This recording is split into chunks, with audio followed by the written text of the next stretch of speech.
I am the Tofu Golem. Please enjoy the video. In this video, I will compare magnesium taurate versus L-Threonate, which is better. Please follow the timestamps and listen for key takeaways on dosage, effects, and safety, so you can make an informed choice for sleep or cognition. I'll highlight practical dosing ranges, onset timing, and common side effects, and suggest who might prefer each form based on goals and tolerance. Stay through to the end for quick summary and my personal preference.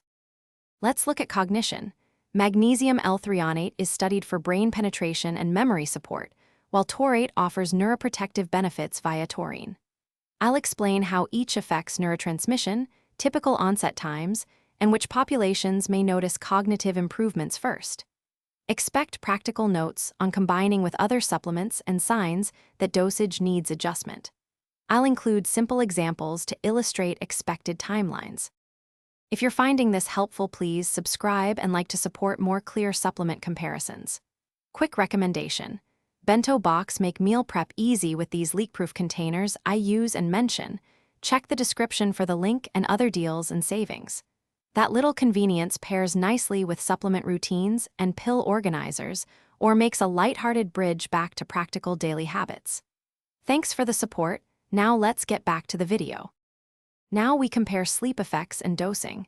Magnesium taurate often supports relaxation and sleep, while L-Threonate may aid sleep indirectly via cognition. I'll cover typical milligrams ranges, timing relative to bedtime, and signs of excess magnesium. We'll also touch on tolerance, interactions, and when to consult a clinician. The aim is practical guidance you can test safely, with clear cues for adjusting dose and tracking results. Simple monitoring tips make it manageable.